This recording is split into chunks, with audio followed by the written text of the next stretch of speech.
مساء الخير، مساء النور. Euh, alors 30 secondes juste, il y a beaucoup de monde, le temps d'accepter nos invités et on commence, Inch'Allah. Voilà.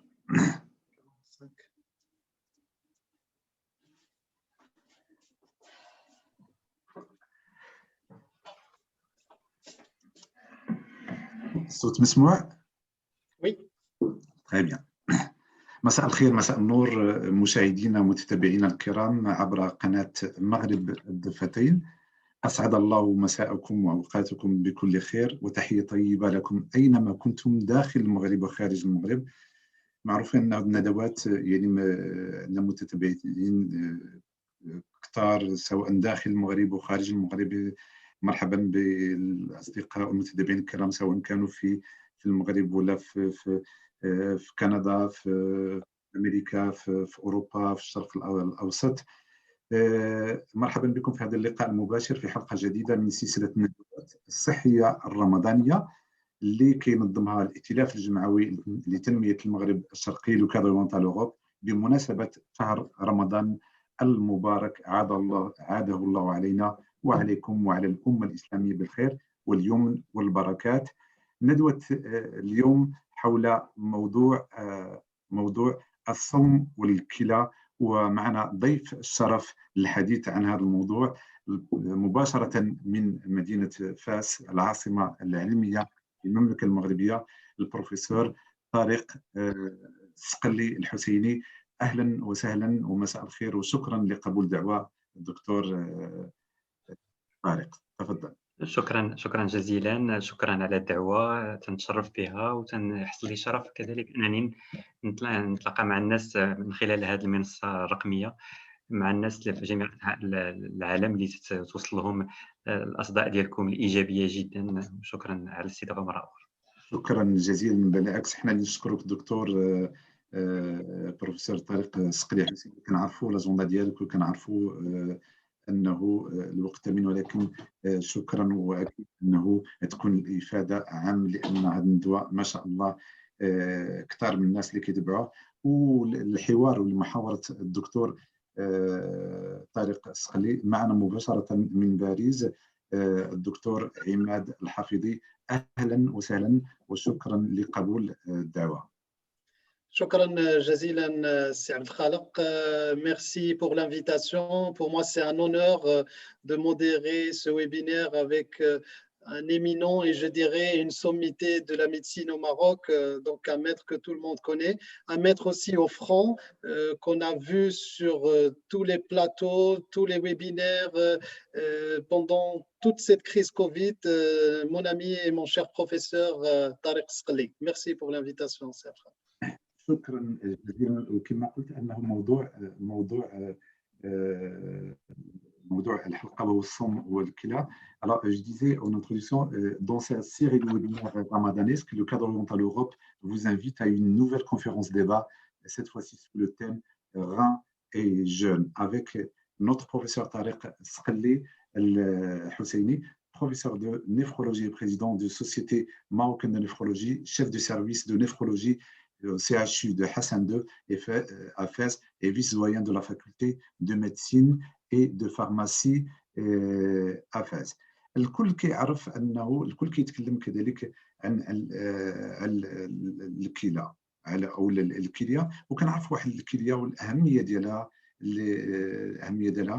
وانه ولو انه يعني برغم صغر الحجم ديالها الا وعندها واحد الدور اساسي وكبير لصحه وحياه الانسان. الكليه كتشبه بحال واحد المصنع، واحد اون بيتيت اوزين، واحد المصنع صغير معقد ولكن عنده وظائف جد عديده وعنده واحد الاهميه كبيره في صحه الانسان. اولا اهمها هي تنقيه الدم من السموم، وكذلك كنعرفوا باللي القلب كيضخ واحد الكليه واحد ما يعادل تقريبا واحد اللتر من الدم في الدقيقه اللي كيدخل الكليه، وهنا اللي الكليه كتاخذ بدورها يعني المهام ديالها المعقدة ولتطهير هذا الدم من السموم واسترجاع ما هو ضروري للجسم. كذلك الكل كيتكلم على هذه فوائد الصيام، ويعني والاجابه على مجموعه ديال الاسئله والمحاور بكل ما يتعلق بالصوم الكلى. نستضيف اليوم كنشكر جزيل الشكر باسم كل المتتبعين الكرام اينما كانوا البروفيسور طارق السقلي الحسيني، استاذ الطب الكلى، رئيس مصلحه الطب الكلى بالمستشفى الجامعي بفاس، نائب عميد كلية الطب بفاس، ورئيس جمعية إسعاف. ومرة أخرى أهلا وسهلا بدكتورنا الكريم. الرسول صلى الله عليه وسلم كيقول الصوم جنة، الصوم جنة يعني وقاية، يعني وكنعرفوا أنه مجموعة من الدول كتعتبر الصيام كعملية بدون جراحة لاستئصال الخلايا الفاسدة، وأن مجموعة الدول خاصة بأوروبا الشرقية يعني كتعتمد على الصوم في العلاج ديالها. يعني هذا الصوم اللي قلنا كيحارب السموم اللي كتكون وكيعطي لواحد الذات واحد المرجعيه باش، وكذلك واحد القوه اللي كيبرمج من جديد الحياه ديالو وكينمي المناعه ديالو. لمحاوره البروفيسور سي طارق السقلي الحسيني معنا الدكتور عماد الحفيظي، وهو دكتور طب المسنين وعلوم الشيخوخة، طبيب أخصائي في الرعاية التوظيفية والألم، وطبيب أخصائي كذلك في التطبيب عن بعد. أهلا وسهلا بالضيوف الكرام مرة أخرى، وشكرا لقبول الدعوة. ولك الكلمة الدكتور عماد الحفيظي، تفضل.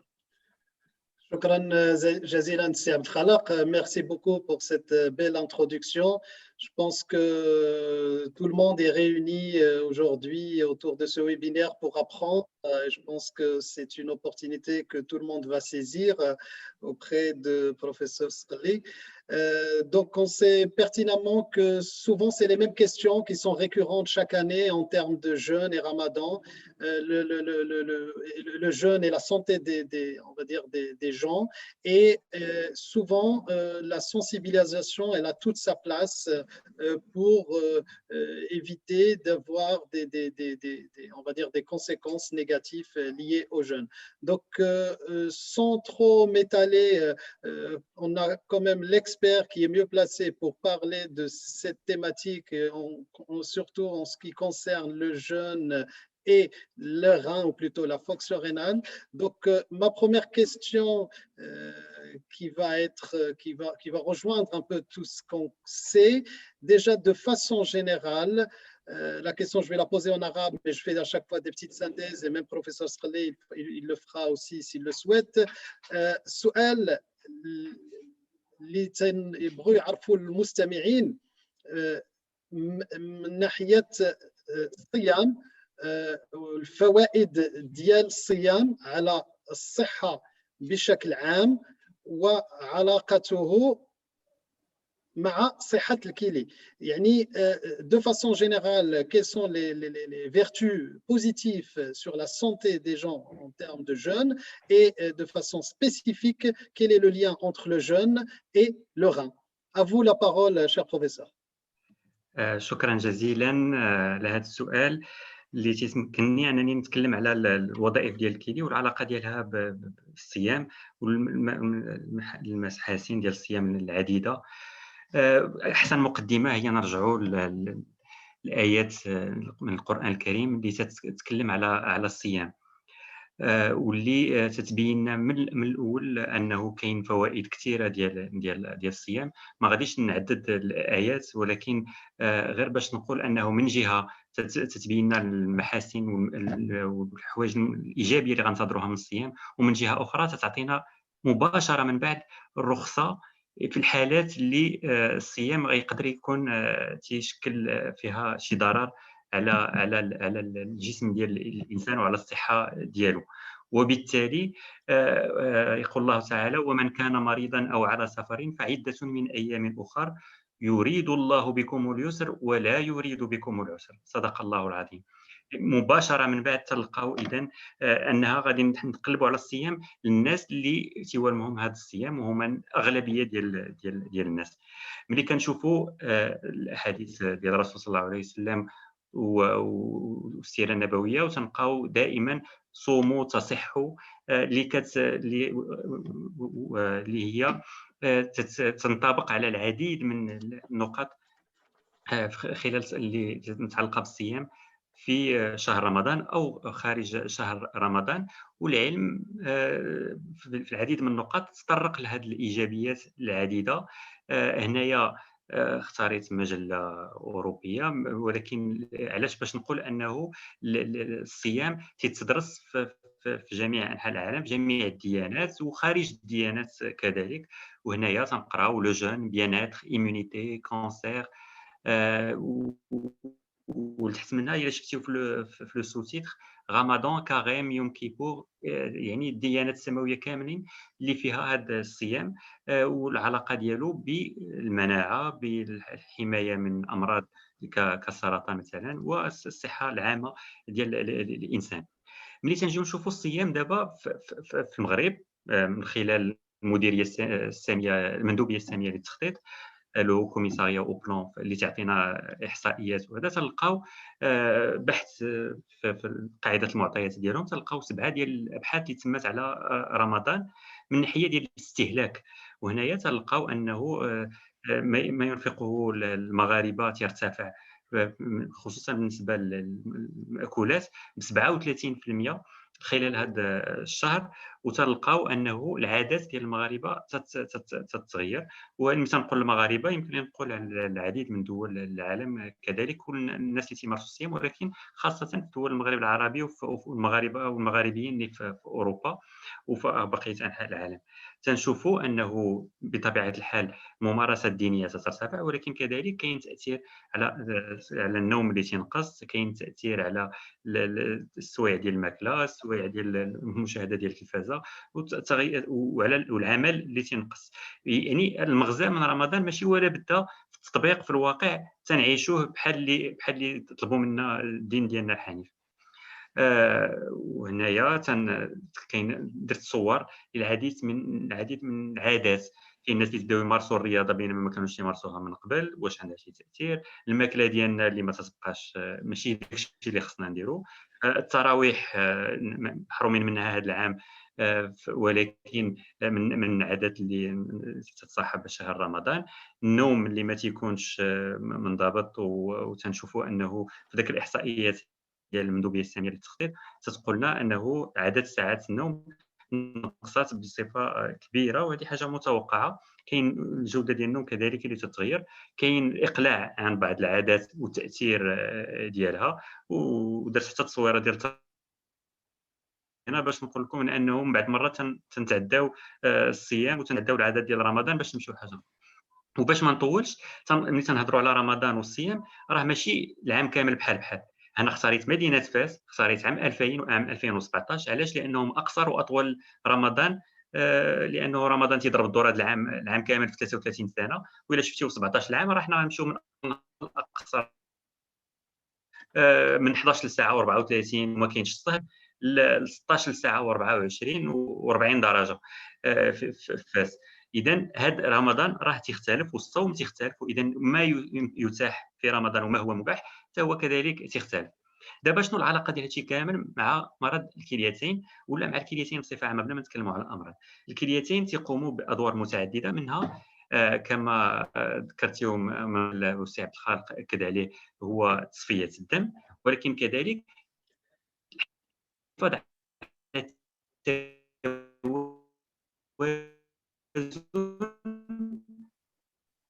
والتوازنات بصفه عامه، توازنات المياه في جسم الانسان ديال المكونات كالبوت وغيرها.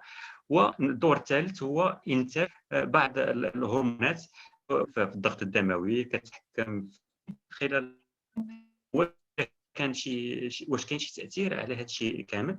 واش الكليتين عند الشخص الغير المريض قادرين انهم الكلي.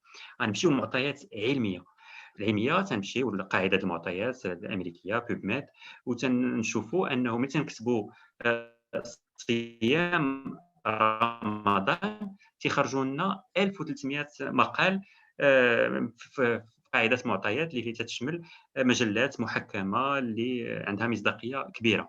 وتنشوفوا اذا شفتيوه هنايا تنشوفوا انه العدد ديال الاصدارات ماشي وتيكبر. وفي عام 2020 دابا في 2021 وتعدينا 60 اصدار على رمضان. اذا كاينه معطيات حاليا ما بقيناش كنتكلموا غير عواطف وغير تنرجعوا للمعطيات العلميه. هذه المعطيات العلميه كانت الاغلبيه ديال هذه المقالات تتميز ما بين ثلاثه المراحل. المرحله الاولى هي قبل رمضان، ومن بعد المرحله الثانيه في رمضان، والمرحله اذا مرحله صفر مرحله واحد، والمرحله جوج هي من بعد رمضان. وغنشوفوا واش كاين شي تاثير. معطيات كثيره اختاريت يعني نوع المصادر. وهنايا مصدر من المجله قرانا ما بين هذه المراحل انه من الوزن ديالنا، انه الدموي ديالنا، انه ما تيتغيرش خلال هذه المراحل الثلاثه. وبالتالي عندنا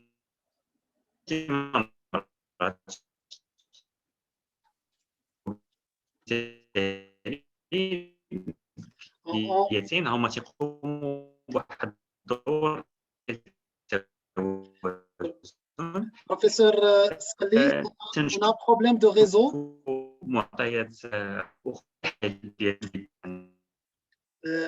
Ustad Sqali, on a un problème de réseau.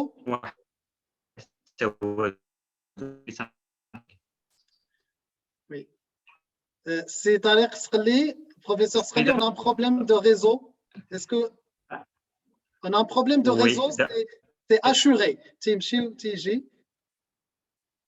Donc, les aléas du direct, c'est quelque chose qu'on peut avoir.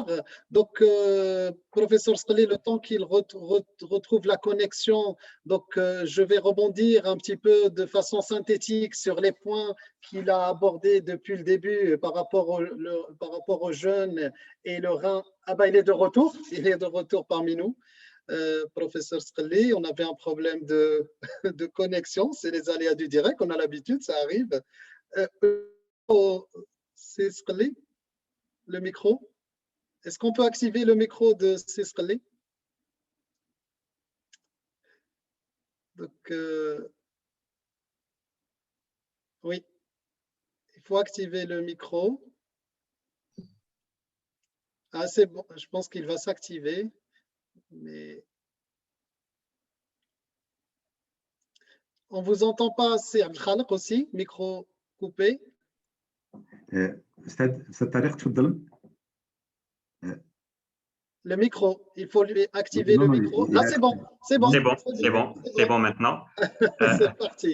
Je ne pouvais pas le rétablir moi-même, donc c'est le modérateur. Donc, on peut revenir. Excellent. Et donc ça a commencé à être assuré, c'est Sqali, à partir du moment que vous montriez l'article sur... Voilà, c'était là où ça commençait à bugger. Merci beaucoup. D'accord.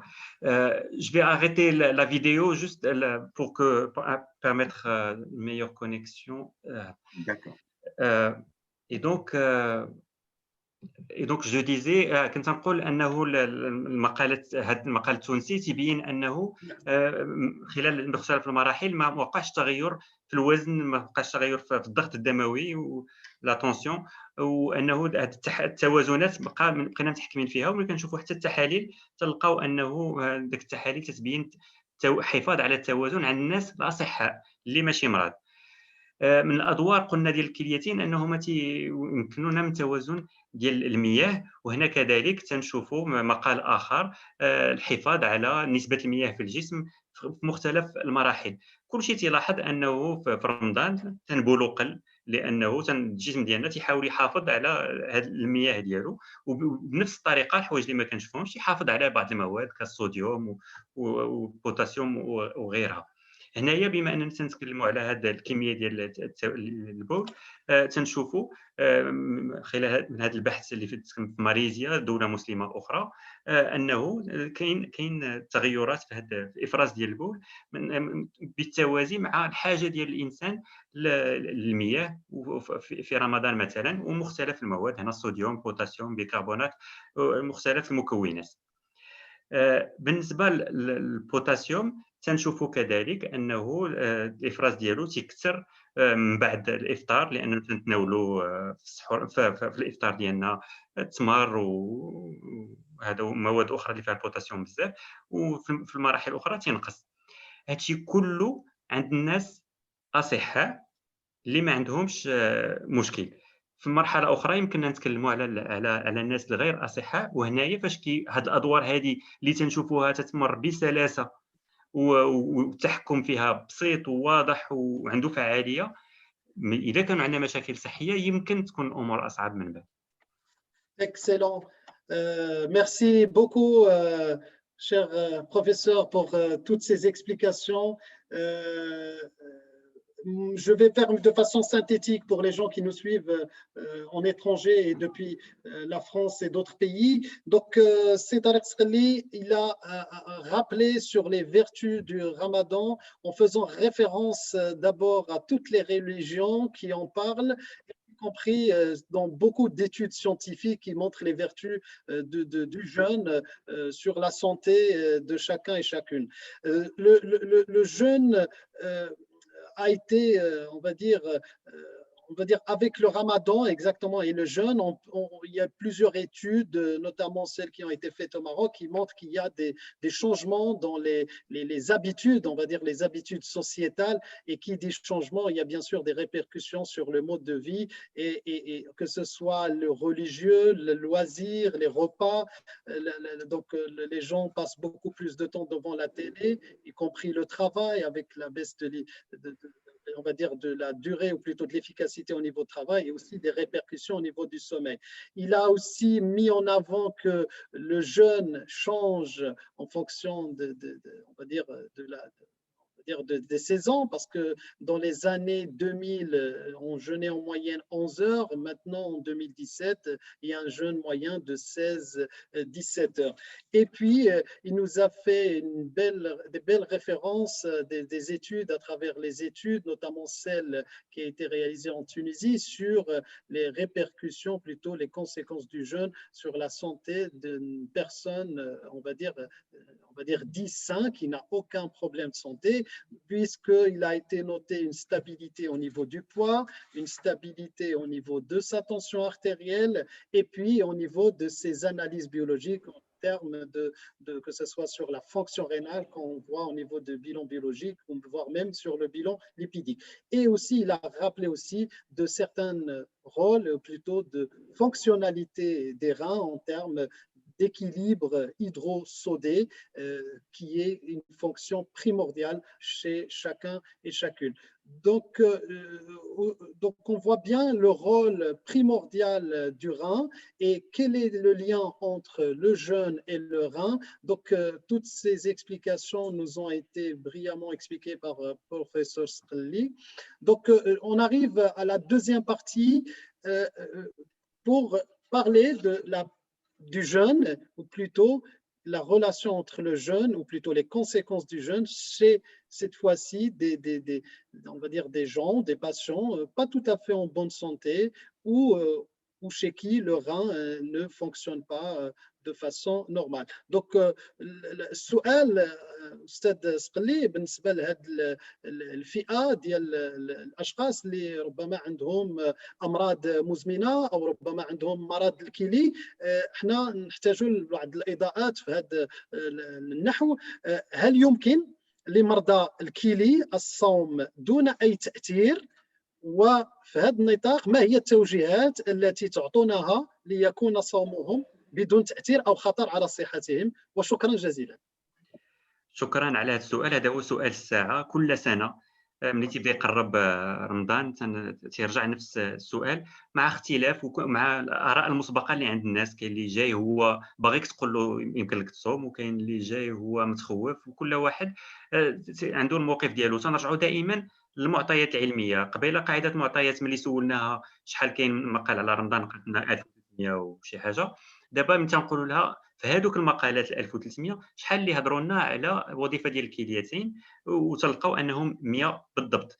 هاد ال 100 هادو الا شفنا شنو هي المعطيات الاساسيه ديالهم وحاولنا نلخصوها، تلقاو انهم غادي يتكلموا لنا على اللي عنده القصور الكلوي، اللي عنده قصور كلوي متقدم وديال تيدير دياليز، اللي زارع كلوه، اللي عنده المرض ديال الكلي وهو مريض بالسكر ولا بالطونسيون، علما انه ما بين الناس اللي مرضى بالكليتين راه اكثر من 50% عندهم اما سكر اما طونسيون اما بجوج.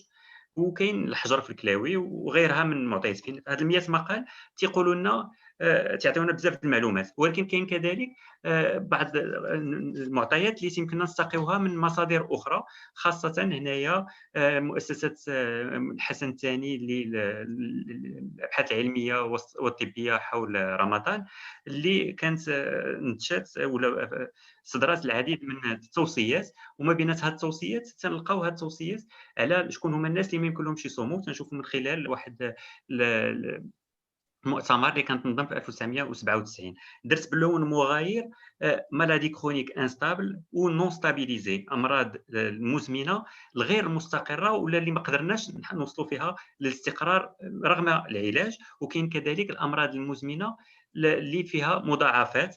ممكننا نتكلموا مثلا على مضاعفات ديال مرض السكري على الكليتين ولا او غيرها. وبالتالي هذه الحالات هذه كلها بصفه واضحه من الاول تنقولوا هاد الناس هادو ما خاصهمش يصوموا، لانهم كاينه مضاعفات. وهنا تنبغي نسطر على واحد النقطه مهمه. ما تنتكلموش مع المريض على القدره على الصيام. يقدر الواحد مريض بالسكر ويقول لك انا قادر ويصوم، ويقول لك شتي انا قديت. ماشي هو هذا السؤال. السؤال هو واش هذاك الصيام عنده احتمال يكون ليه تاثير سلبي على الصحه ديالو، واخا يكون قدر غادي يكون المضاعفات من بعد غادي وخيمه. وبالتالي هذا هو السؤال، وبالتالي هذه هي النقطه اللي عشان نركزوا. ملي تكلمنا ملي شفنا التوصيات شفناهم انهم تيتكلموا على الامراض المزمنه، ولكن يمكن نقول من الاول انه في الامراض الكلي كاينه المزمنه وكاينه الحاده. الحاده هي اللي عطرات اللي مازالين تنديروا الاستقصاءات الوظيفيه ديالها، مازالين تنحاولوا نعرفوا السبب ديال المرض، مازالين تنبداو علاجات جديده. وهنايا ما كاينش حتى النقاش، ما كاينش، لانه تتنافى بصفه مطلقه مع الصيام. الواحد يلاه مرض ما يمكنناش نتكلموا على الصيام. وكما في الايه الكريمه عده من ايام اخر ان شاء الله الواحد يمكن له يصوم في وقت اخر. ملي تيكون واحد عنده مرض كلي مزمن، حتى هنا كاين نقطه اخرى اللي تنبغي نركز عليها. كاين مراحل، كاين ولا من مستويات من 1 حتى ل5. والمستوى الخامس هو القصور الكلوي النهائي، او ما يسمى بالفشل الكلوي، اللي ما يمكنش الانسان يعيش حياه عاديه الا ما دارش تصفيه الدم او زرع كلوه. وهنايا بطبيعه الحال ما غيكونش نفس التوصيات لجميع المرضى اللي في مختلف المراحل. غادي نركزوا على كل مرحله على حده. اذا ملي تنجيو نهضروا على شكون يمكن له يصوم وشكون ما يمكنلوش يصوم، غادي نبنيو القرار ديالنا على 4 المعطيات. اول وحده شنو هو السبب وراء هذا القصور الكلوي او الفشل الكلوي. وكاين الامراض اللي ما تسمحش بصفه نهائيه ان الواحد يصوم، خاصه انا بغي ناكد عليها بحال اللي قلتها من قبل ونعاودها. الناس اللي مرض بالسكري واللي تقاصوا لهم الكلوي ديالهم خصهم يعرفوا انهم ما بقاش يمكن لهم يصوموا، لانهم عندهم السكري اللي براسو مرض مزمن ووصلنا للمضاعفات. النقطه الثانيه هي اللي طرقت لها، هي درجه الاصابه ديال الكليتين.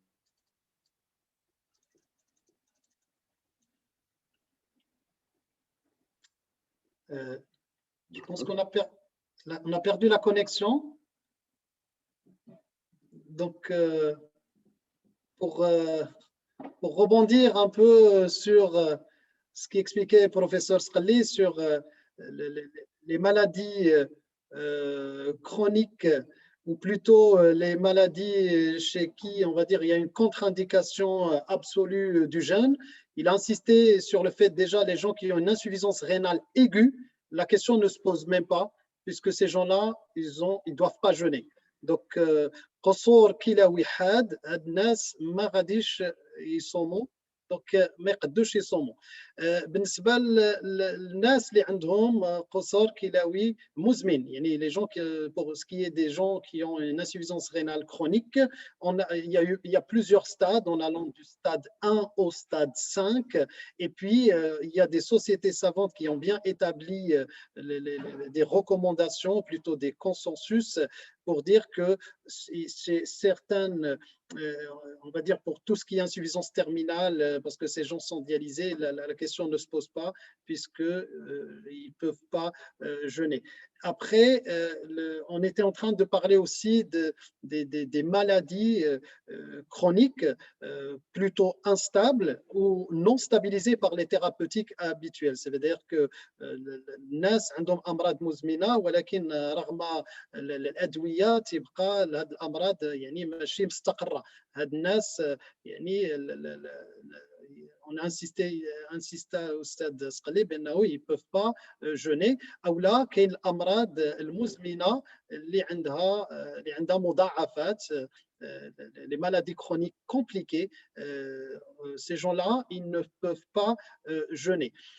Donc, dans les études qui ont mis en avance on va dire, le lien entre le jeûne et la santé, il y a quasiment 1300 publications. Par contre, 100 articles ont axé on va dire le travail sur l'insuffisance rénale, les dialysés, les transplantés rénaux, chez les diabétiques, chez les hypertendus et chez les gens qui ont des lithiases, نقول بالحصى في الكلى. إذن هو أستاذ سقلي رجع لينا. Donc c'est les aléas du direct, mais سنعتذر بزاف. لا تفضل استاذ سقلي. كنت تنهضروا على الناس اللي ما يقدوش يصوموا.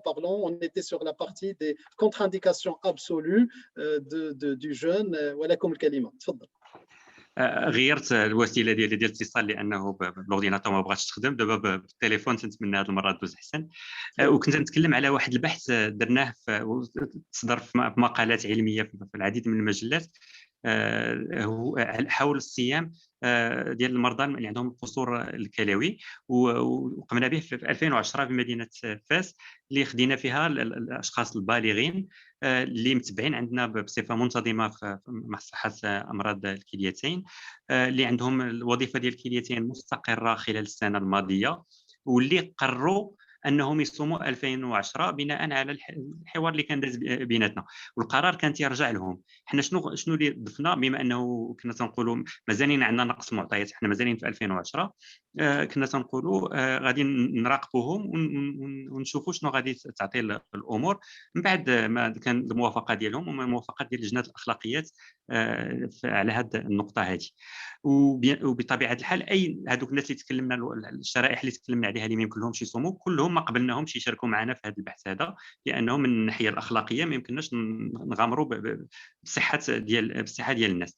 وفي هذا الاطار هذا على حسب المراحل تبين انه من 175 الناس اللي بغاو يشاركوا في البحث، 108 قلنا لهم مستحيل تشاركوا معنا لانهم كانت عندهم عوامل اللي كتمنع. وبالتالي تنشوفوا انه اكثر من 50% ديال الناس اللي عندهم موانع كانوا باغيين يجيو ويصوموا. وهذه من الاشكاليات اللي كتطرح لنا كل سنه، وكان من الضروري اننا نعتمدوا على المعطيات العلميه باش نحاولوا نقنعوهم. وملي تنراقبوهم على حسب المستوى ديال القصور الكلوي اللي عندهم، تنشوفوا انهم في غالبيه الاحيان كان في المعدل كان استقرار. اذا ملي تنبداو نقراو المعطيات العلميه اللي تنشوفوها منشوره وتنقراو المعدلات وتنشوفوا الاستقرار، تنبداو نقولوا راه هذا شيء ايجابي. ولكن هذيك ولكن هي اللي مهمه. كل ما كانت القصور الكلوي متقدم، كل ما الاحتمال ديال ان شخص او اكثر في ذاك الشريحه هذيك انه يدير تفاقم ديال المرض ديالو، انه الحاله ديالو تدهور، تيكون اكبر. وبالتالي في ثلاثه ديال الشرائح اللي شفنا، تلقاو انه كاينه شريحه اللي 3% اللي القصور الكلوي ديالهم زاد. الشريحه الثانيه والثالثه تلقاو ان القصور الكلوي تزاد عند 20% ديال المصابين بالقصور الكلوي. وبالتالي تنولي انطلاقا من هذه المعطيات ولينا تنقولوا للناس ها انتم ها المعطيات، 20% منكم الا صمتيو، ولا انت كشخص الا صمتي عندك احتمال 20% انه الوظيفه ديال الكليتين انها تزيد تدهور. وبالتالي ها المعطيات. الا كنتي في مرحله اللي في الاول ومتحكمين في المرض، النسبه هي 3%. اذا تنقبلوا اكثر 3% على 20%، وتنقولوا وبما اننا ما عارفينكش انت واش غتكون من 20%، فبالتالي الا صمتي بالضروره خاصنا ما بين اليوم الخامس والسابع نديروا تحاليل ونديروا مراقبه ونعرفوا شنو غادي تعطي الامور. عند الناس اللي تيديروا الدياليز تيبدا يقول لك انا تندير ريجيم دائما في حياتي اليوميه، تتقولوا لي دائما ما نشربش الماء لانه ما بقيتش نقدر نبول، راني قريب من الصيام وبالتالي خليوني نصوم. بدينا تنشوفوا الناس اللي تيصوموا النهار اللي ما عندهمش الدياليز كيصوموا فيه، والنهار اللي عندهم الدياليز ما تيصوموش. هذه من الحوايج اللي انا شخصيا كانت تجيني صعيبه، لانه ما عنديش معطيات علميه حتى لدابا باش نقنعهم، لان ما بغيتش نقنع برايي الشخصي ولكن بغي نقنع بمعطيات علميه. خرجت مؤخرا معطيات علميه واضحه من خلال ابحاث في باكستان نشرات في مجلات امريكيه، واللي بينات انهم الناس اللي تيصوموا في خلال داك 3 شهور هذيك وهما تيديروا الدياليز، في داك 3 شهور هذيك اللي محيطه برمضان نسبه الوفيات تترتفع بصفه مهمه. وبالتالي واخا قدروا يصوموا، هذا الخطر ديال الوفيات الاضافي جعلنا اننا نعطيهم معطيات واضحه باش يردوا بالهم. كاينين شرائح اخرى، ولكن بما انني عندي الوقت قليل غادي نركز على الناس اللي عندهم الحصى الكلي مثلا. هنايا ابحاث في ايران، عندي مخططات ولكن ما يمكنليش ندوزها، تنشوفها في بلاصتكم دابا. سميتو العدد ديال الناس اللي تيمشيو المستعجلات بسبب الحريق ديال الكلاوي، الحريق لا كوليك نيفريتيك اللي الالم ديالها كبير وشديد بسبب الحجر اللي في الكلاوي، تيرتفع مباشره من بعد رمضان شهر شوال. وفي ثلاث المستشفيات ديال مدينه طهران في ايران. وهذه الابحاث بحال هذه دارت في دول اسلاميه اخرى، وبينات انه ذاك المكونات اللي كتعطينا الحجر النسبه ديالها والكثافه ديالها تترتفع في البول ملي ما تنشربوش الماء كافي. وبالتالي الخطر ولا الاحتمال الاصابه ديال الحجر ديال الكلاوي تيرتفع في الفتره اللي تجي من بعد رمضان ولا في التالي ديال رمضان. شنو ولينا كنديروا عندنا في المصلحه؟ ولينا تنقولوا للناس اجيو في الاسبوع اللي قبل الصيام. هذوك المكونات علاش كتعطينا الحجر؟ لانه الكثافه ديالها ارتفعت، ولكن هي كانت كاينه من قبل. اجي نشوفوا بالميكروسكوب ابولاريزاسيون، ميكروسكوب خاص تيشوف لنا واش كاينين داك المكونات، داك كريستو تيعطيو واحد اللون خاص، وتنشوفوهم واش كاينين. الا كانوا ما كاينينش تنقول لهم راه عندك امكانيه انك تصوم هذا رمضان هذا واخا جاوك الحجر من قبل، ولكن انت في واحد المرحله اللي ما عندكش المكونات حاليا واخا تصوم ما كاينش مشكل. والا لقيناهم كاينين تنقولوا اجي تشوفهم، تنصوروهم تنقولوا اجي تشوفهم ها هما. واذا الامور واضحه، الا نقصتي الماء غادي تكتفوا وغادي يعطيونا الحجر، وانت راك فايت لك عشتي هذا الحجر. ما تنديروش هادشي عند كافه الناس، تنديروا عند الناس اللي فايت لهم جاهم الحجر، لانه تنعرفوا انه في العالم كامل 50% ديال الناس اللي جاتهم حجره مره غتعاود تجيهم في حياتهم 2 و3 و4. اذا هاد الناس هادو واللي رجعت بزاف المرات عندها تاثير على الوظيفه ديال الكليتين، وبالتالي تنردوا بالنا. باش نختتم ما نطولش بزاف، جينا نشوفوا الشرائح. مرض كيلي اللي هو حاد او في طور التطور ولا راه تيتطور ما عندوش الحق يصوم. انا داير هنا واحد الميبيان قبلتي فيه الاحمر والاورانج والخضر. اذا هنا الاحمر اللي عنده مرض كيلي متطور ووصل لمرحله نهائيه، الاحمر ما يمكنلوش يصوم.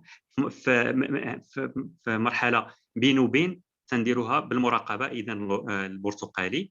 وتنقولوا من الشروط انه نكونوا تنعرفوا المريض اكثر من عام قبل باش عاد نقدروا نقولوا له واش تقدر تصوم ولا لا، لانه تنشوفوا التطور ديال الوظيفه خلال السنه الماضيه، وتنشوفوا الا كانت الوتيره ديال التدهور سريعه ممنوع تصوم، الا كانت مستقره تنقولوا له يمكننا نصوم وحنا تنراقبوا.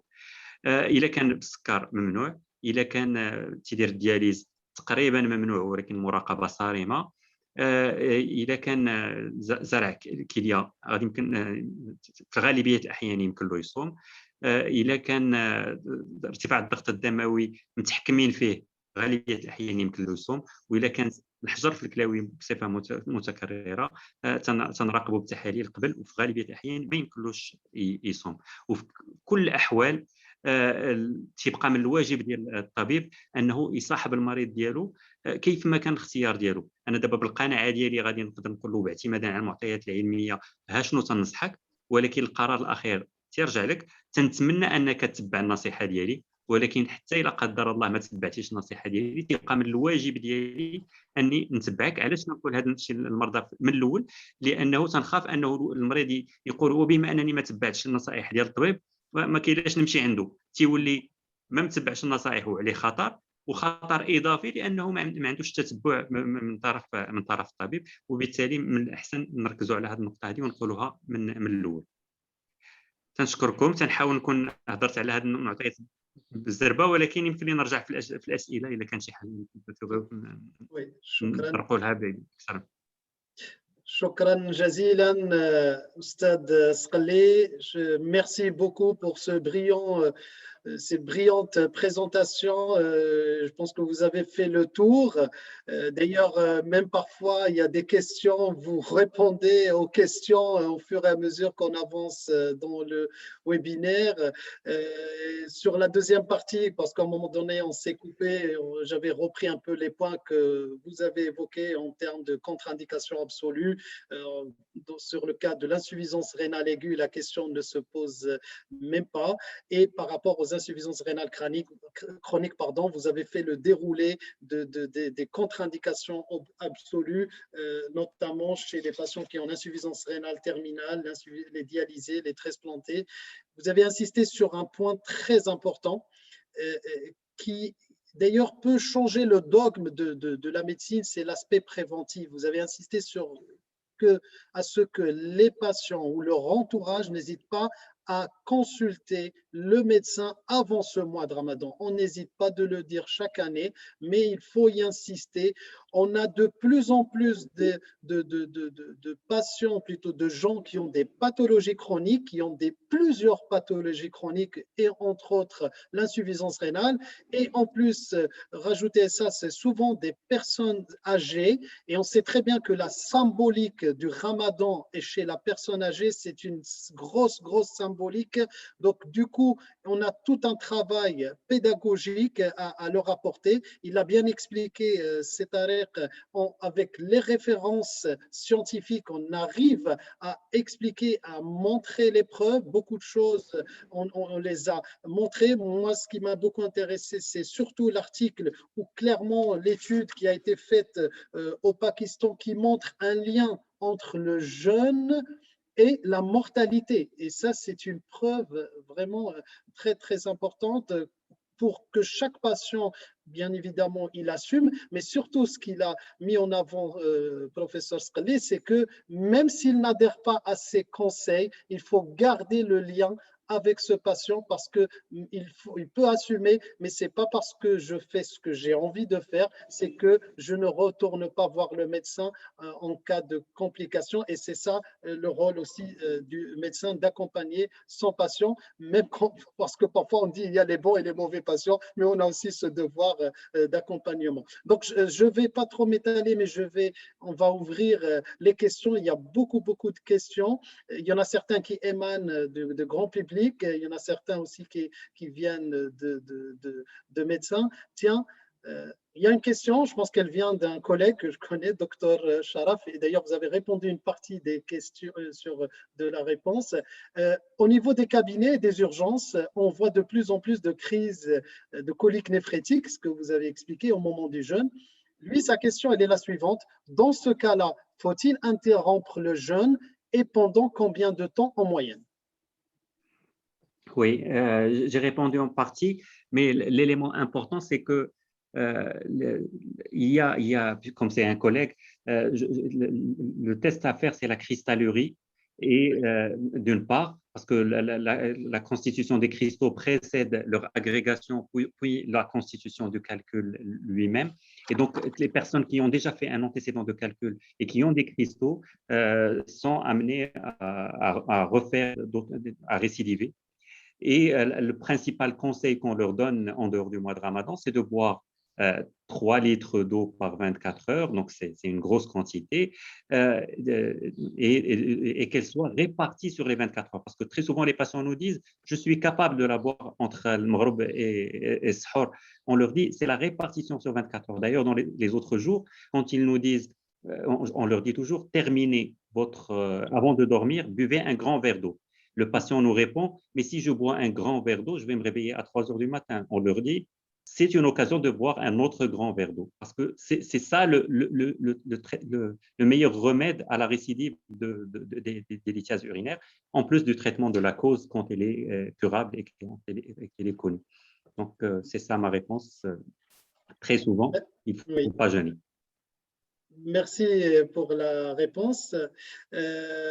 Il y a aussi une interrogation qui émane beaucoup un peu en Europe et concernant les greffés rénaux, les transplantés, où je pense que vous êtes la bonne personne pour nous répondre parce que vous êtes un fervent défenseur, vous êtes habilité aussi pour le don d'organes et notamment toutes les étapes par lesquelles on est passé au Maroc et je vous en félicite pour tout ce travail. Derrière, il y a toute une équipe et tout un travail aussi de sensibilisation que vous faites dans les congrès, mais surtout de sensibilisation grand public, dans les médias, dans les radios.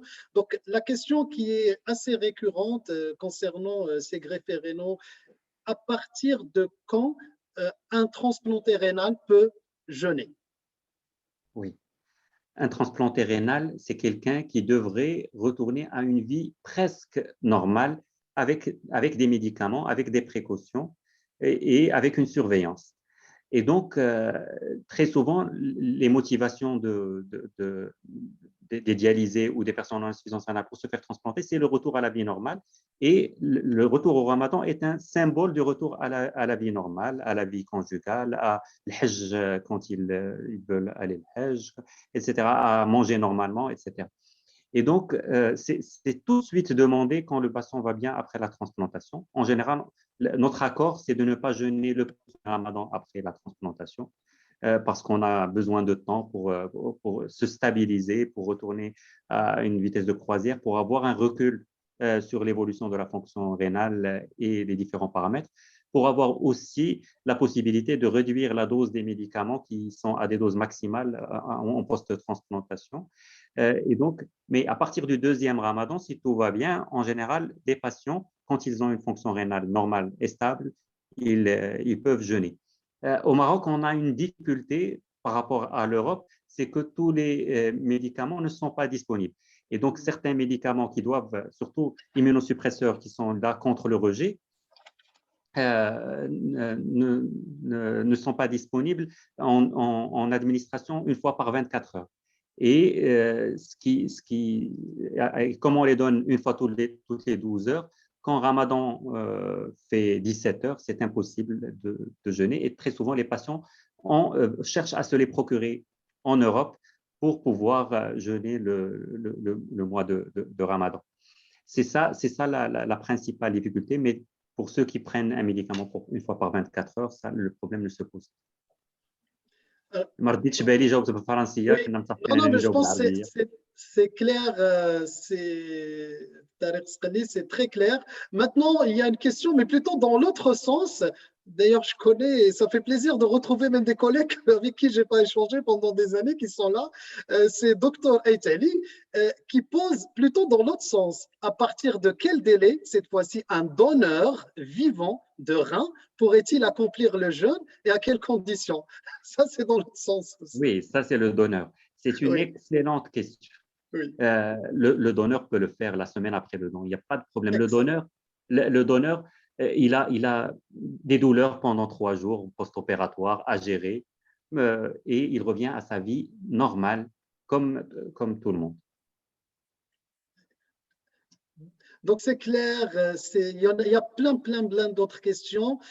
Il y a une question aussi qui émane d'un médecin. Quand vous avez expliqué le lien par rapport à la présence de la cristallurie qui contre-indiquerait le jeûne, sa question, est-ce que le NTIC lithiasique contre-indique le jeûne, peu importe le débit de filtration glomérulaire, peu importe la fonction rénale? C'est ça sa question. Oui, peu importe la fonction rénale, puisque la récidive de la lithiase à répétition expose à l'altération de la fonction rénale par cette souffrance rénale à répétition. Et donc, c'est le risque encouru qui est mis en balance. Deuxième chose, la douleur de la colique néphrétique, et on la qualifie de frénétique. Et c'est tellement douloureux qu'on ne veut pas exposer nos patients à la récidive de la lithiase. Oui.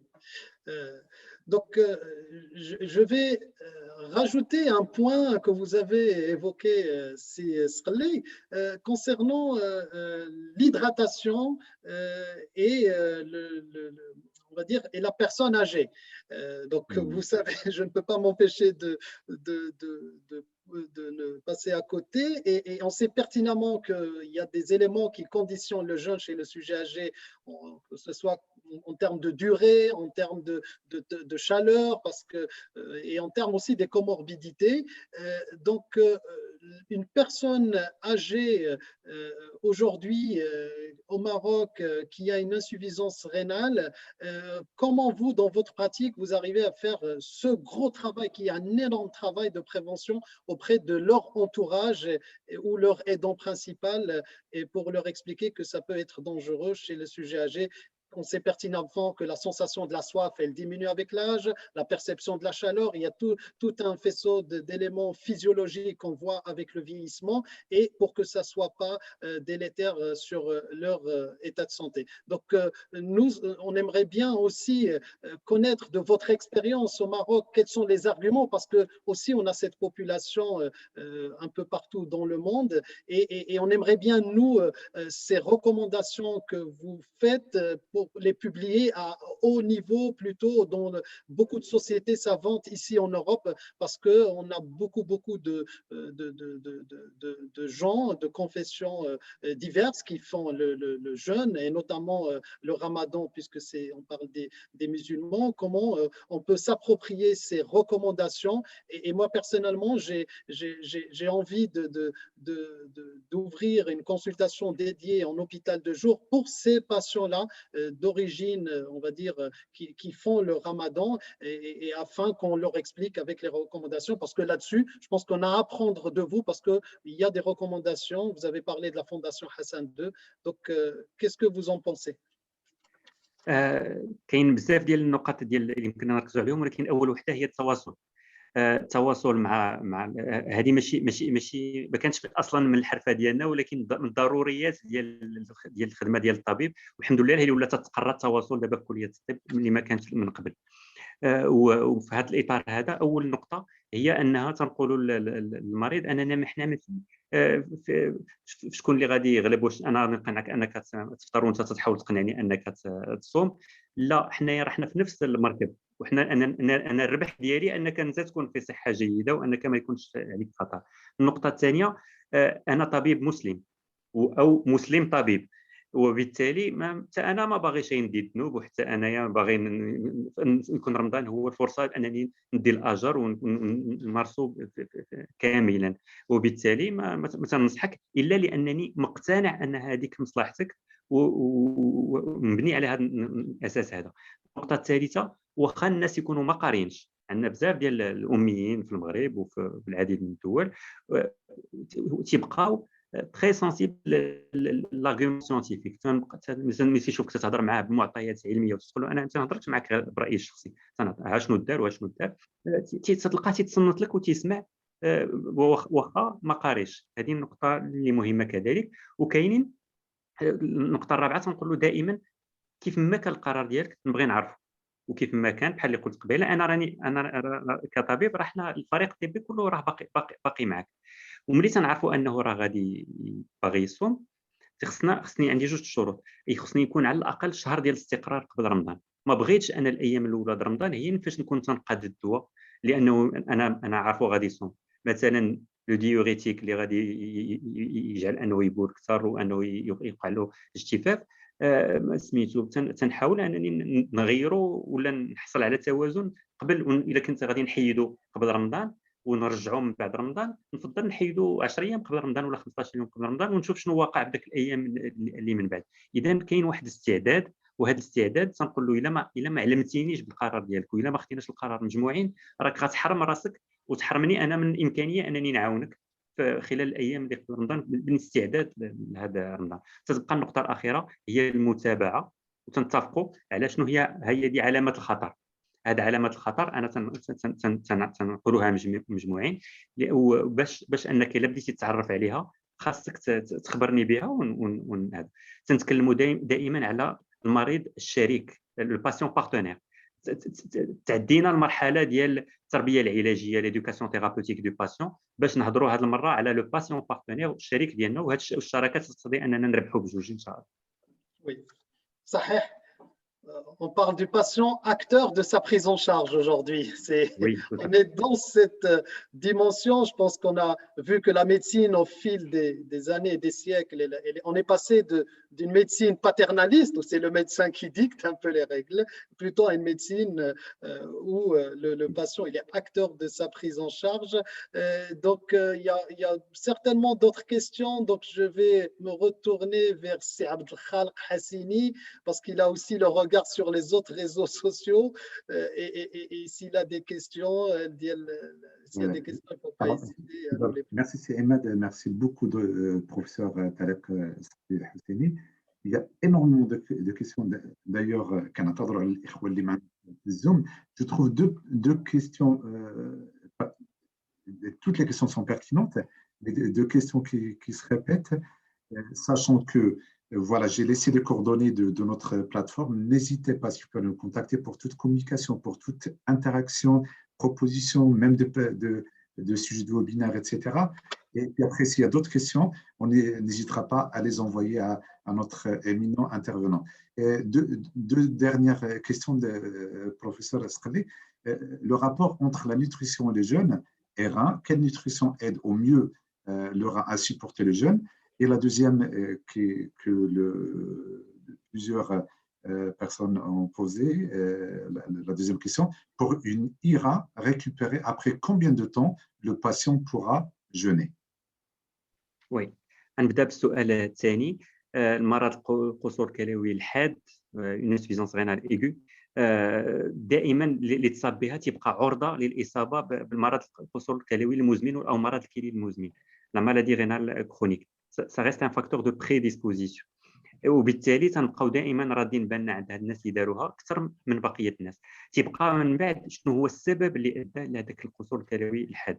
الا كان السبب اللي عرفنا انه مشى وما راجعش، كان حتى سموم، شي دواء اللي ضر، شي حاجه، شي اسباب المتعدده. كانت اوبستركتيف، كانت البروستات ساده المسالك البوليه وما خلاتش البدوز، او غيرها من الاسباب اللي تغلبنا عليها بصفه نهائيه. هنا تنقدروا من بعد 3 شهور ولا اكثر نبداو نتناقشوا. خصنا على الاقل اقل من 3 شهور، ما يمكنش، مستحيل. من الاحسن فوق 6 شهور، وتنبقى كل حاله خاصه. كاينين بعض الامراض اللي عندهم قابليه انهم يرجعوا، وهنا بالتالي هذوك تنردوا بالنا اكثر مع المده، وتنردوا بالنا شكون هو الشخص اللي عندنا قبلتنا، لو تيران. الشخص المسن دائما تنردوا بالنا اكثر بزاف من بقيه الناس اللي عندهم تيداويو على امراض اخرى، الناس تتناولوا ادويه بصفه مزمنه، وهذا كلهم تنردوا بالنا اكثر. الاجل باش انهم يقدروا يعاودوا يصوموا، ولا الامد اللي مسموح به تيكون اطول، تنصبروا اكثر قبل ما نعطيو نسمحوا بالصيام مره اخرى.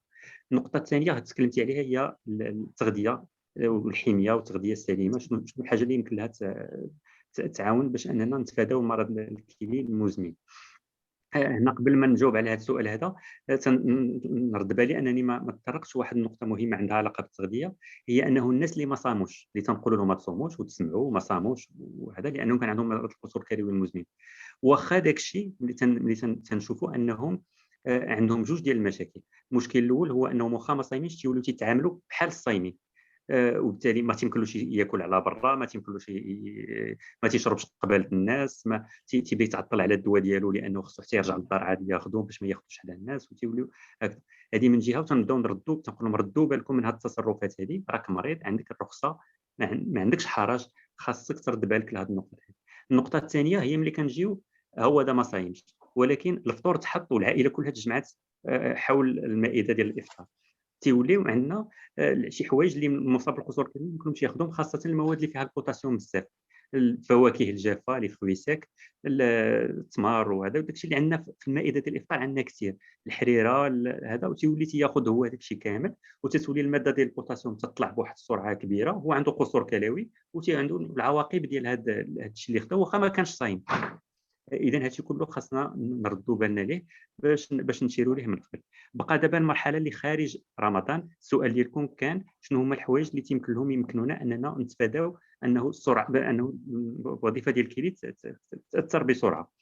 الابحاث بينات انه الملحه هي رقم واحد، خاصنا كلشي ينقص، المريض واللي ماشي مريض كلشي ينقص من استهلاك الملحه، لانه عندها واحد التاثير على الضغط الدموي، وعندها واحد التاثير على نسبه المياه في الجسم، وعندها واحد التاثير على العروق والريجيديتي ارتيريال اللي كتبدل وتتعطينا مضاعفات على امراض الكليتين.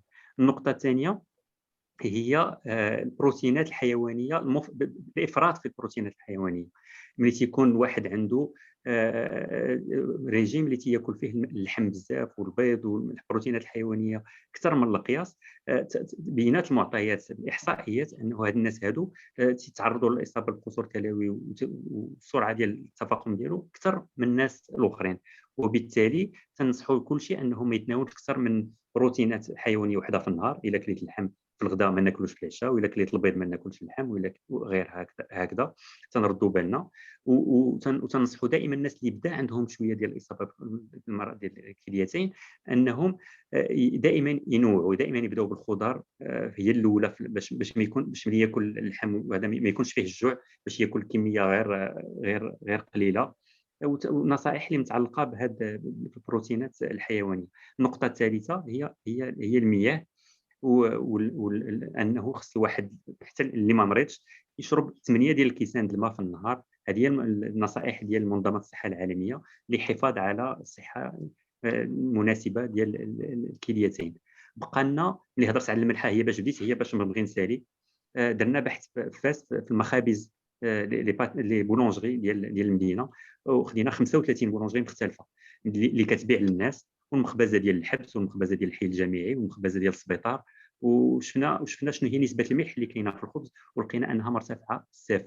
عندنا 12.8 غرام في الكيلوغرام ديال الملحه، اي ان شي واحد اللي تيتناول 300 غرام ديال الخبز، المغاربه تياكلوا الخبز بزاف، الا كان تيتناول 300 غرام ديال الخبز في النهار راه كمل الحاجيات ديالو ولا الكميه المتاحه ديال الملحه بلا ما ياكل حتى شي حاجه واحده اخرى. وبالتالي الا كنا خصنا نركزوا على شي حاجه، نركزوا على اننا نقصوا من الملحه في الخبز، وهذه النقطه اللي مهمه، لانها عندها تاثير على الكليتين، ولكن عندها تاثير كذلك على مختلف الامراض ديال القلب والشرايين والدماغ وغيرها. واضح، شكرا جزيلا. وبالنسبه فاش تحدثت انه على هذه الحميه وعلى التوديه، on vous invite à regarder notre webinaire avec, d'ailleurs elle est présente avec nous, qu'on remercie infiniment, doctora Mariama الوهلي، اللي تكلمت على هذا على التغذيه والحميه الغذائيه وشيء الغذاء التغذيه السليمه في شهر رمضان. Professeur, on termine avec ça, professeur Tariq Tslouken. Normalement, nos webinaires ramadanesques, ils durent que 45 minutes, mais c'est énorme. Il y a beaucoup de monde, il y a aussi beaucoup de questions, il y a aussi beaucoup d'interactions sur les réseaux sociaux. Alors, je donne une dernière question. Vous avez dit quelque chose de très important, j'ai adoré alors en tant qu'enseignant.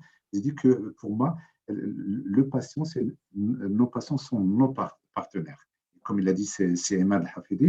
Maintenant, on se dirige vers une médecine, alors dans tous les domaines, de médecine interactive. Interactive, c'est pas parce que هذاك المريض لانه ربما قلت له ما تصومش راه بقى خاطر وتيتا وقال لك لا انا ما غاديش نرجع، ولكن غادي نبقى انا نكون مسؤول عليه وكتكون ما كونسيونس بروفيسيونيل m'invite éventuellement à le suivre. هذا كي وتكلمت على مجموعه ديال يعني ديال وعطيت واحد الارضيه واحد المرجعيه سيغ لا سونسيبيليزاسيون كومون سونسيبيليزي لي جون. بس هنا بروفيسور اخر سؤال بصفتك رئيس لجمعيه اسعاد، يعني شنو هم اكيد عندها واحد الحملات تحسيسيه في هذا المجال، ونعطيك الكلمه ونفس في نفس الوقت تكون واحد الكلمه ختاميه، وكنشكرك جزيل الشكر على هذه السلاسه وهذه الاحترافيه ديالك. تفضل دكتور. شكرا جزيلا. اعطيتيني الفرصه انني نتكلم على جمعيه اسعاد في الاخير، اللي هي جمعيه ديال المساعده ديال المرضى، واللي متكونه من مختلف الشرائح ديال المجتمع، ماشي غير العاملين في المجال الطبي. باش نقول انه العمل الجمعوي عمل اللي تيهمنا جميع، وخير دليل هو انكم نتوما العمل اللي كتقوموا به في الاطار ديال التواصل ما بين المغرب وباقي والمغاربه في العالم. الجمعيه تتعمل على التحسيس وكذلك على توفير العلاج. شكرا للتصويره التصويره هنايا ديال التدشين ديال المركز ديال تصفيه الدم من طرف صاحب الجلاله. في هذا الاطار ديال التواصل عندنا هذوك لي باسيون بارتنير، المرضى الشركاء اللي معنا، تيمشي الدور ديالهم اكثر من انهم شركاء في الصحه ديالهم الخاصه، الشركاء كذلك التوعيه ديال الاخرين. واذا عندنا مرضى شركاء اللي تيديروا التحسيس بزرع الاعضاء، عندنا مرضى شركاء اللي واحد النوع من الدياليز، لا دياليز بيريتونيال اللي كدار في الكرش، ما تدار في الدار، تيكونوا من بعض المرات المرضى متخوفين. عندنا مرضى شركاء اللي تيفسروا الاخرين، تيقولوا اجي تشوفني كيفاش كندير انا، يمكن لك تجي عندي للدار وتشوف انها راه تدار في الدار، ما كاينش مشكل. وهذا التشارك ديال التجارب والدور ديال المريض في توعيه البقيه ديال المواطنين، لاننا فينا كلنا مواطنين وكلنا مغاربه وغير مغاربه، اللي كنا الهدف ديالنا واحد، هو انه اكبر عدد ديال الناس يعيشوا في صحه جيده. تنشكرهم من خلال هذا المنبر ديالكم، تنشكر جميع المشاركين في جمعيه اسعاد، مرضى واطباء وعاملين في القطاع الصحي وغير الصحي، وشكرا لكم مره اخرى على الاستضافه. كلمة سي عماد شكرا جزيلا سي طارق سقلي على هذه الندوة. Mille merci pour cette générosité scientifique. Et c'est Tariq, c'est l'homme, c'est le scientifique, c'est le citoyen, c'est quelqu'un qu'on respecte, qu'on apprécie beaucoup de travailler avec lui. Donc il a répondu très vite à l'invitation et je pense qu'on a appris beaucoup de choses. Il y a beaucoup de médecins qui sont aussi connectés avec nous, des soignants, des gens dans la nutrition, des scientifiques, des chercheurs. Tous ces gens-là sont au rendez-vous. Il a passé beaucoup de messages, des notions, surtout la dernière, en parlant du patient partenaire. Et maintenant, il y a aussi lui qui est professeur, il y a plein de formations qui sont en train de monter, la notion du patient expert, un patient expert qu'on rapporte dans la qualité, dans des prises en charge. Parce qu'on peut pas dire que le médecin il est expert, mais non, c'est le patient qui connaît mieux la maladie, mieux que n'importe qui. Ça, c'est des notions importantes. Je sais aussi que Sesqali, il est très aussi dans l'innovation, dans le support de certains outils pour les patients et pour le suivi, notamment la télémédecine. Et je pense qu'il peut nous faire carrément un webinaire là-dessus. Et il a fait beaucoup de recherches. Donc, on ne s'ennuie pas, on aime beaucoup. Donc, mais en tout cas, il faut respecter le temps. Mais je promets à tout le monde qu'il y aura d'autres webinaires avec notre éminent professeur Sesqali. Et je vais m'arrêter là. Donc, shukran jazilan. Merci à tous les intervenants. Merci à tous les amis. Ramadan Mubarak. Et je laisse le mot de la fin à Sir Abdelkhaliq Hassini pour le mot de la fin. شكرا جزيلا. دكتور عماد، شكرا بروفيسور طارق السقلي. وطارق السقلي تكلم سبحان الله على بروفيسور طارق السقلي اللي كان ضيف الشرف وكان ضيف الحلقه مباشره من مدينه فاس. كذلك الدكتور عماد من اداره هذا يعني بواحد سلاسه ايضا. هذه الندوه اللي كانت جد قيمه، واللي كانت واحد المتابعه كثيفه، وكان يعني كان on s'excuse auprès de tous les intervenants du Maroc ou du monde entier qui ont posé des questions. Et aussi, sachez que, voilà, que cette émission, elle est enregistrée. J'ai mis le lien sur là sur Zoom, vous pouvez consulter le lien.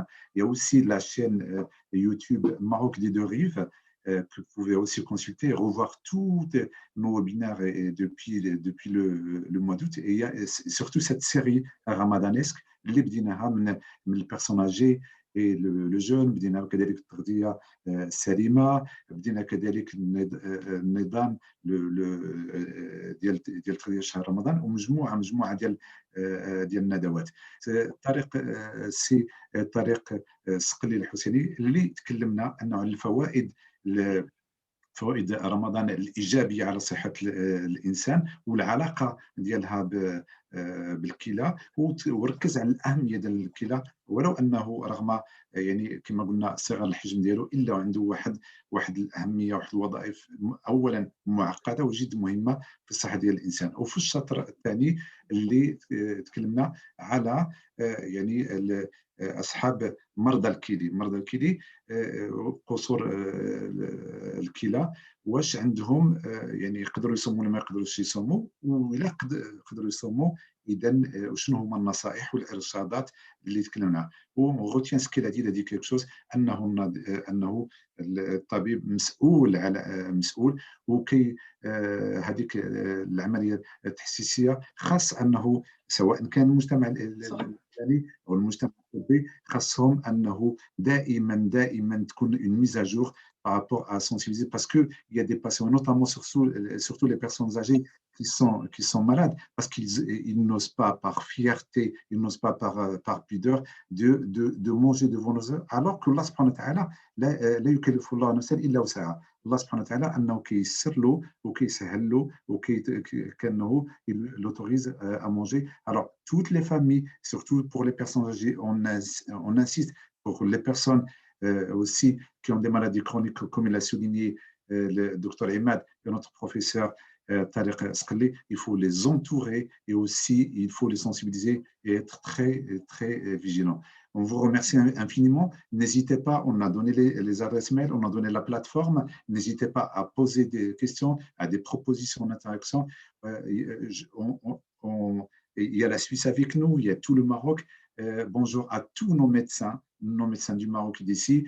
Et il l'a dit, c'est Tariq, l'objectif de notre collectif, le cadre oriental Europe, c'est aussi tisser ces liens, c'est cette passerelle entre les compétences locales du Maroc et aussi les compétences tous les Marocains du monde, pour éventuellement susceptibles d'apporter une pierre à l'édifice, ou susceptibles de contribuer activement, grandement dans le développement du Maroc à l'intérieur et aussi dans le rayonnement du Maroc dans le monde entier.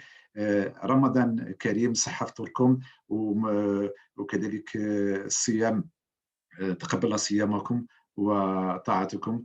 وموعدنا غدا إن شاء الله هدف واحد ندوة جديدة، واحد الندوة اللي غادي تكون أنه حول كذلك la préparation des examens aux jeunes. On sait très bien que nos enfants, nos élèves partout dans le monde, dans ce mois de Ramadan sacré, ils vont bientôt passer les examens. Alors, quelles sont les difficultés? Comment s'organiser? Quels sont les conseils qu'on donne à tous les parents, à tous les élèves? صحفتكم et مع السلامة، ليلة سعيدة. شكرا جزيلا بروفيسور، وتحياتي لائلة وتحياتي لكل المتتبعين أينما كانوا. مساء الخير، مساء النور، مع السلامة.